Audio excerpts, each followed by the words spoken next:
قرآن کا پیغام، پارہ نمبر 12۔ وَمَا مِن دَابَّةٍ فِي الْأَرْضِ إِلَّا عَلَى اللَّهِ رِزْقُهَا وَيَعْلَمُ مُسْتَقَرَّهَا وَمُسْتَوْدَعَهَا كُلٌّ فِي كِتَابٍ مُبِينٍ۔ اللہ تعالیٰ نے تمام جاندار اور انسانوں کی روزی اپنے ذمے لے رکھی ہے، پیدائش سے لے کر وفات تک وہی ان کی روزی کا مکمل انتظام کرتا ہے۔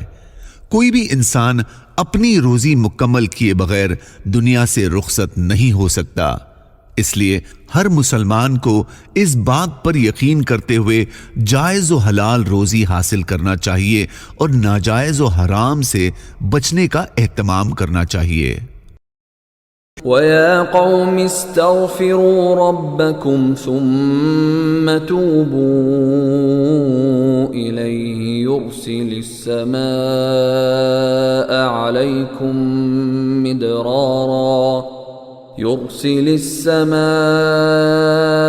عَلَيْكُمْ مِدْرَارًا وَيَزِدْكُمْ قُوَّةً إِلَى قُوَّتِكُمْ وَلَا تَتَوَلَّوْا مُجْرِمِينَ۔ حضرت ہود علیہ السلام نے اپنی قوم کے لوگوں کو گناہوں سے توبہ اور آئندہ گناہ نہ کرنے کا حکم دے کر فرمایا کہ ایسا کرنے پر اللہ تعالیٰ تمہارے ساتھ رحمت کا معاملہ فرمائے گا، تمہاری قحط سالی و تنگدستی کو خوشحالی میں تبدیل کر کے تمہاری قوت و طاقت میں اضافہ فرمائے گا۔ وَأَقِمِ الصَّلَاةَ طَرَفَيِ النَّهَارِ وَزُلَفًا مِّنَ اللَّيْلِ إِنَّ الْحَسَنَاتِ يُذْهِبْنَ السَّيِّئَاتِ ذَلِكَ ذِكْرَى لِلذَّاكِرِينَ۔ اے پیغمبر، دن کے دونوں کناروں پر اور رات کے حصوں میں نماز قائم کرو، یقیناً نیکیاں برائیوں کو مٹا دیتی ہے۔ یہ ایک نصیحت ہے ان لوگوں کے لیے جو نصیحت مانے۔ وَاصْبِرْ فَإِنَّ اللَّهَ لَا يُضِيعُ أَجْرَ الْمُحْسِنِينَ۔ اور صبر سے کام لے، اس لیے کہ اللہ نیکی کرنے والوں کا اجر ضائع نہیں کرتا۔ وَمَا رَبُّكَ بِغَافِلٍ عَمَّا تَعْمَلُونَ۔ جو کچھ تم کر رہے ہو تمہارا رب اس سے بے خبر نہیں ہے۔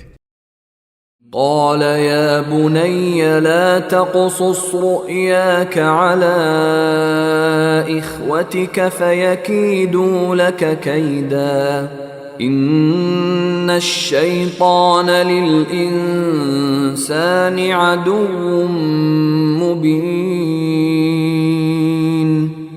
ہر شخص کے سامنے اپنا خواب بیان کرنے سے منع کیا گیا ہے، کیونکہ کبھی خوابوں کے ذریعے اللہ تعالیٰ اپنے بندوں کی رہنمائی بھی کرنا چاہتا ہے، اس لیے خواب اسی شخص سے بیان کرنا چاہیے جو اس کی تعبیر جانتا ہو اور تعبیر بتانے کی صلاحیت رکھتا ہو اور خواب دیکھنے والے سے ہمدردی رکھتا ہو۔